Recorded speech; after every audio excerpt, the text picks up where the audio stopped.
gestion des collectivités territoriales moom dafa am solo donc mu nekk liggéey boo xam ne bu état du Sénégal teg suñu loxo jox ñu ay compétences transférées yoo xamante ni si da nga ci war a am taxawaay bu am solo moom aussi des compétences li ñuy wax compétence générale maanaam lépp luy doxalin rek war nga cee mën a am sa taxawaay bu mat sëkk ndax population bi ñun lañ xam waaye nag li jëm ci wàllu njàng moom jëm ci wàllu santé jëm ci wàllu environnement jëm ci wàllu sport jëm ci wàllu culture daf ci am yoo xamante ni yooyu moom dafa am taxawaay yu am solo jëm ci wàllu social jëm ci lépp li nga xam ne taxawaay la sur le plan religieux lépp luy organisation doxalin dëkk taxawal organiser dëkk jàppale waa dëkk bi loolu mooy mission bi nga xam ne maire yi war nañ ko def. maire une fois ñu fal maire Guinaw Rail Sud est-ce que mën nañ xam ban programme nga tëraloon pour commune bi. waaw loolu yàgg na 2003 2004 bi ñu falee dañu toog ñu dajale dëkk bi yëpp bi ñu leen dajalee maanaam ñu dëkk bi tëddee ci wàllu délégué quartier imam femme seen achat boobu temps bàjjena gox amuloon mais amoon na yenn kuréel yi nga xam ne moo leen remplacé ñu def lu ñuy plan local de développement ndax soo bëggee tabax dëkk bi aussi yow fal nañ la rek mais nekkul na yow yaa ne lii laay def maanaam sa xel bopp doyu la da nga war a dajale xel yëpp nga waxtaan ak ñoom ñu waxtaan le plan local bu nag juróomi at lay duré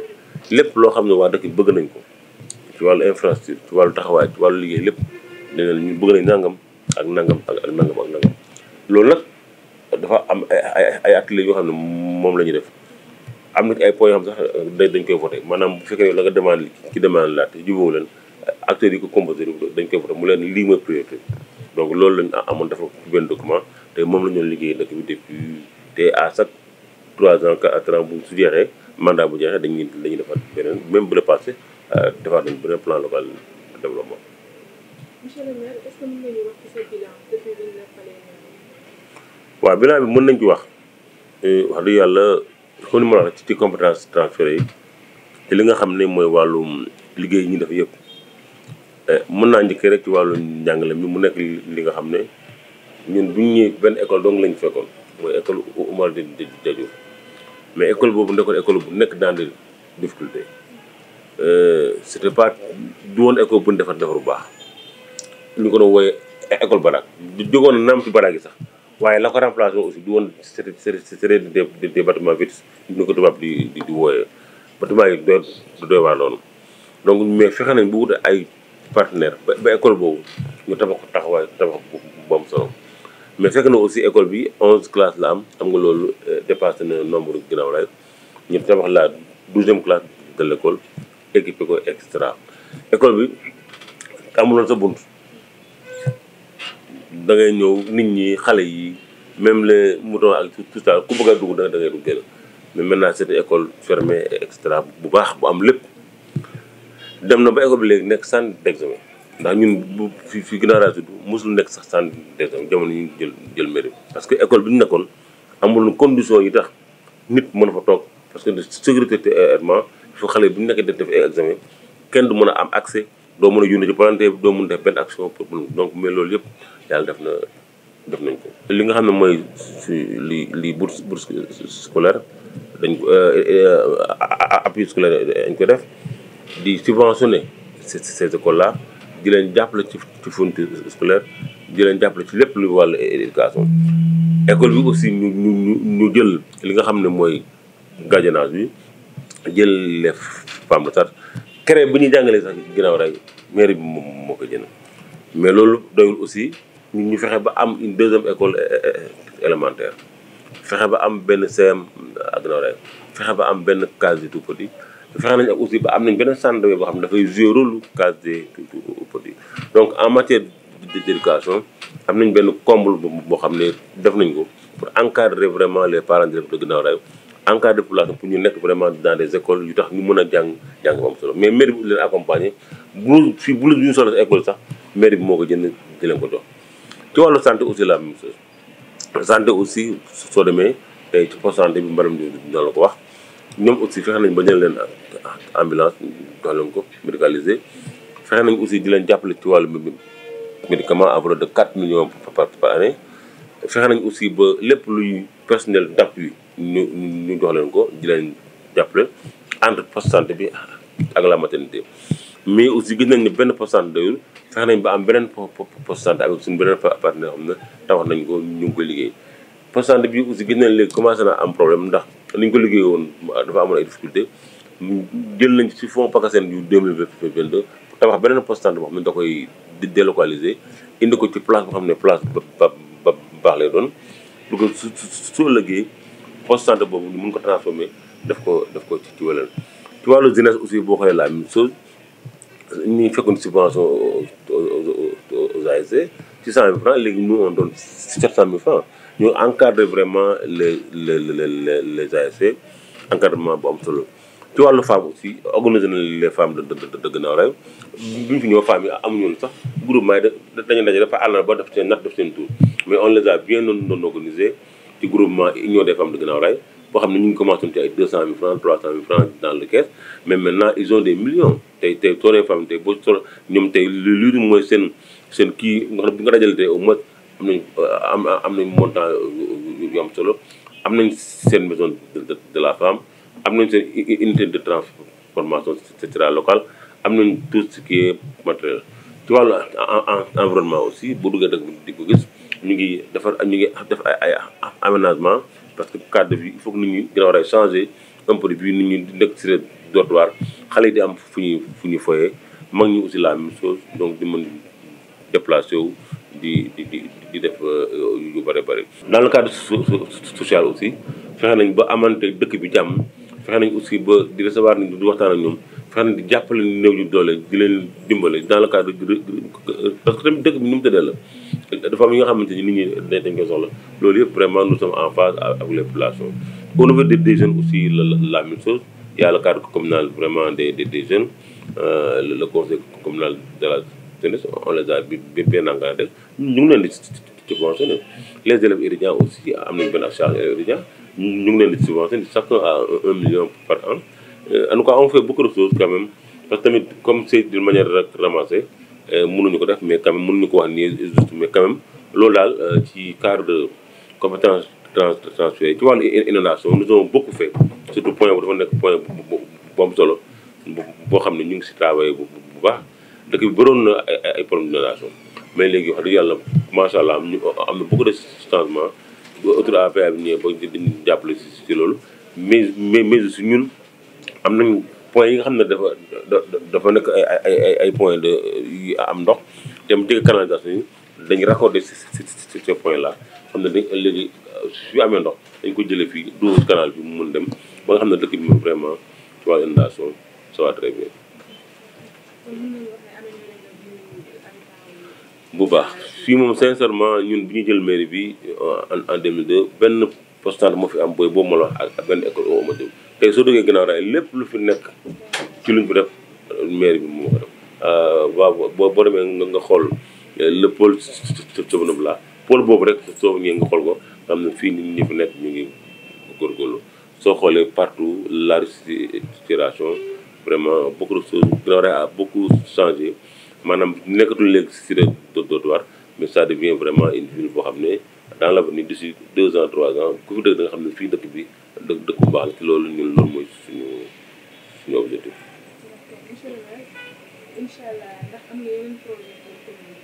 waaye am nañ ko am na yeneen projet parce que dañu bëgg léegi comme ni ma la wax am nañ ñaari école élémentaire am nañu case tout petit am nañu CM mais dañu bëggal maintenant ñu extension le CM def ko en lycée. même démb waxtaan naa ci ak le proviseur le principal démb ñëw na fi waxtaan nañu te incha allah dinañ travailler à ce que Guinaw Rail vraiment am un lycée boo xam ne dafay jàppale éducation dans le cadre aussi de cadre de vie aussi parce que xam nga ñun dañu amoon difficulté Guinaw Rail dafa nekkoon dëkk boo xam ne habitat spontané la dañ ko daggee woon dañ ñu war a dagg ko rek jaay ko ni comme ça mais bi autour APA jël la dañu bàyyi ay espace yi nga xam ne maintenant day tax maintenant ñu am espace dépend maanaam xale yi mën di épanouir consigne de développement dañ leen am nañu benn place publique bu mag mais am na yeneen 3 yoo xam ne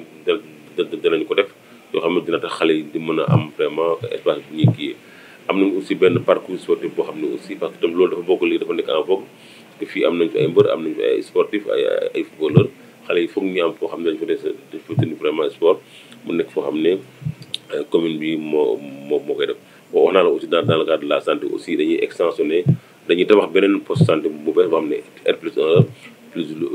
logement poste chef de poste bi et tout pour ñu mën si travailler donc perspective bi moom bëri na am nañ projet bu am solo aussi boo xam ne boobu xaw na métti waaye il faut ñu jëm ko def parce que mooy dimbali boobu ak gannaaw mooy adressage ak régularisation foncière parce que fii dafa nekk dëkk boo xam ne kër yi presque ay acte de vente la te loolu nag comme léegi projet yëpp jàll nañ autoroute à péage bi jàll na restructuration bi jàll na piste bi jàll na léegi li fi des mooy dëkk bi moo léegi lii mooy dëkk bi léegi loolu nag war nañ ko dugal nag ci cadre bi nga xam ne mooy tax nag ñu xam ne lii tey vraiment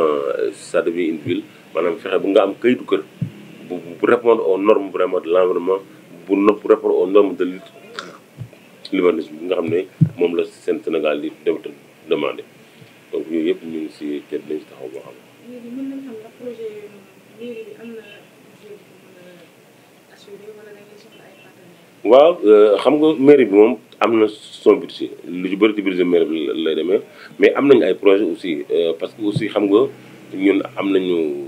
la banque mondiale dafay intervenir fii lu bëri am nañu aussi le PACASEN le programme d'appui aux communes donc loolu je crois que ñu bëri xam nañ ko lu ci bëri ñu ngi liggéey foofu lañ koy liggéeyee. y a aussi le PNDL aussi dafa nekk programme boo xam dañuy liggéey ak communes yi te man aussi je suis à l'association des maires du Sénégal en tant que membre foofu aussi dama fay décrocher ay yu bëri dama ko fay décrocher dama fas yéene mandat bi daal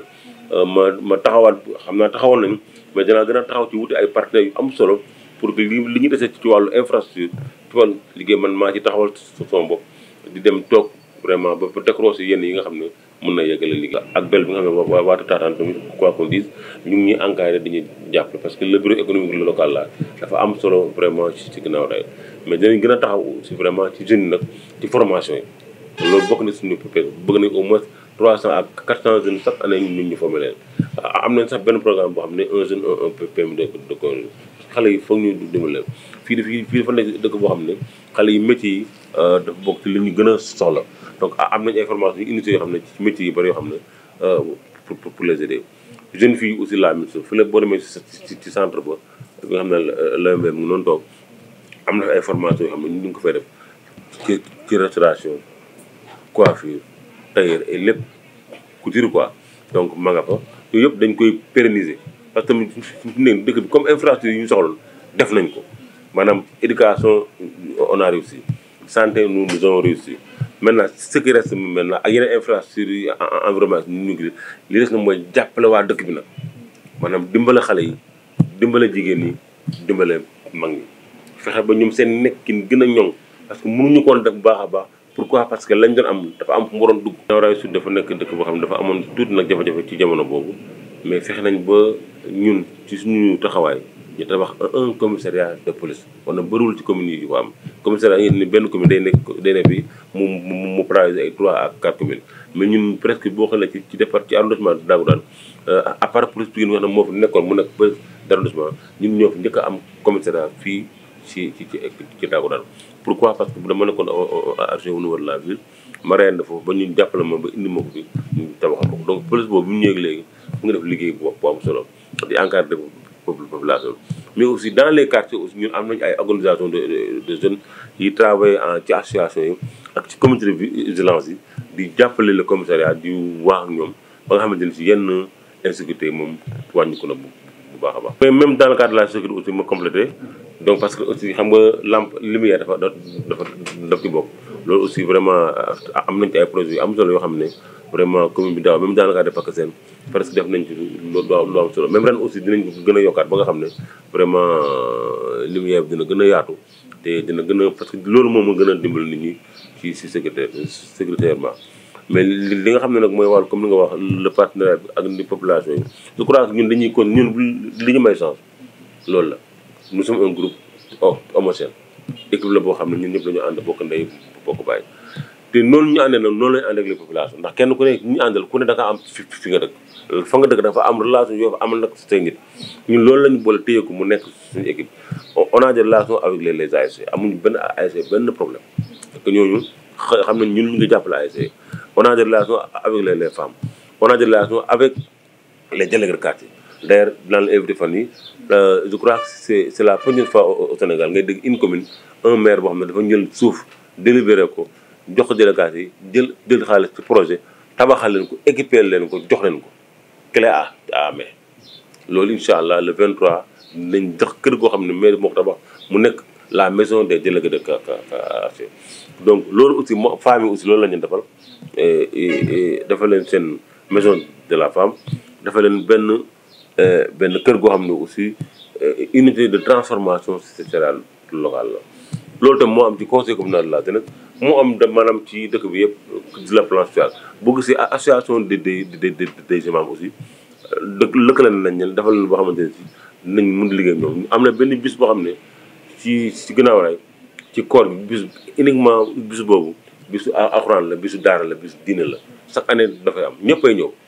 population yëpp ku ne mooy génne si d'abord sa poche mais day génne mais damay demander toute la population ku ne indi ñu jóor ko teg ko ñu dimbalee ko daara dimbalee ko alxuraan dimbale ko xale yi di jàng pour ñu diminuer un peu la mendicité dimbali si ndax seen daara yi boo dee jàngalekat le mois te ton salaire am nga sa logement am nga sa oto am nga sa truc mais seen daara bi mais da ngay jàngale moom dafay jàngale te diina aussi dara ëpp ko important ñoom amuñu kenn ku leen dimbale donc foog commune di leen jàppale loolu moo tax ñun jël initiative mu nekk la journée vraiment des talibés loolu nag socialement moo ñu boolee ak dëkk bi ba nga xamante ne bii vraiment on a des relations particulières si noonu loolu tam moo ñu bàyyi fii ba tax vraiment toujours population bi dañuy def confiance avec nag l'équipe pas seulement man mais équipe bi ma àndal yëpp la parce que ñun ñëpp ñoo ànd bokk di liggéey.